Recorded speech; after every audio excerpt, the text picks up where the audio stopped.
So there are lots of players in the health ecosystem. It's not just large players like AHS in my case, but there's primary care docs, pharmacies, and a lot of the organizations like your colleges and your associations are a big part of how you start to bring some of those people together. So we have joint governance within Alberta to try and bring those people together. And we actually have meetings with some of the key vendors as well in our health information space so that we can try and get them thinking about what their long-term roadmaps are going to be and how some of the things that we might need them to do fit into that.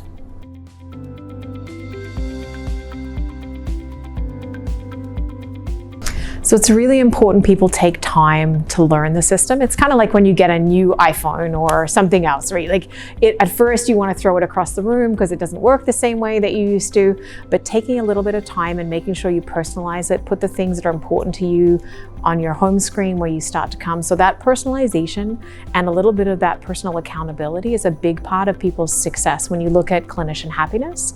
And we've done some work with the Arch Collaborative through class to try and really understand what are some of those things that are getting in the way of clinicians, and that is one of them. They're not taking the time to actually get to know what the system is doing.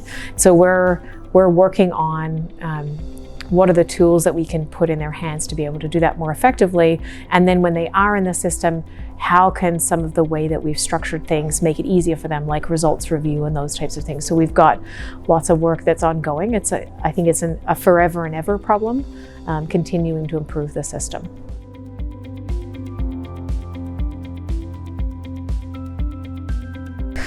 So I think the challenge is a lot of the time innovation is like, wow, we've got this tool, it does X. Like I'm a hammer, I'm looking for a nail. Let me have a look at all the nails in your organization.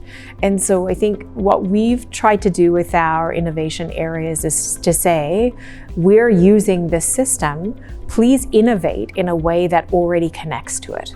And so we've encouraged them to use APIs, connections with the system that allows us to implement them easily, because it's very difficult if you say, well, I want to carve off a little bit and do this over here. It makes the whole system more complex. And the more complexity, the more risk that we're going to break something. And so we're really trying to get people to innovate around the foundation that we have. We have a lot of really good tools. How can you use those tools rather than going and saying, well, I need a whole bunch of other ones? So can we use what we've got in new and novel ways before we start buying something else?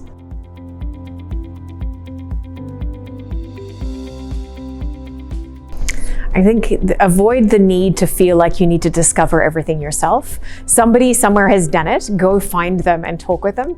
We've spent a lot of time talking with people about their journeys, what have their challenges been. Before we started our journey, we actually went and interviewed a whole bunch of organizations around how things fail.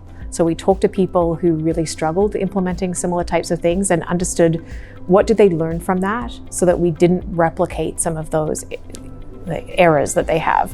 And we've spent a lot of time since we have learned a lot. We've up to like launch 7, so we've learned a lot.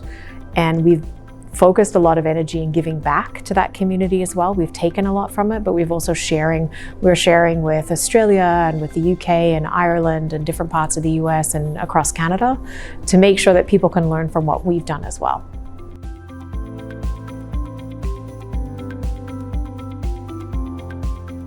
I think it's important for people to hear what's going on. Like I said, it's about giving back and making sure that you're sharing what's working and what's not. Like we're not perfect by any stretch of the imagination, but it's important, I think, for people to hear the journey.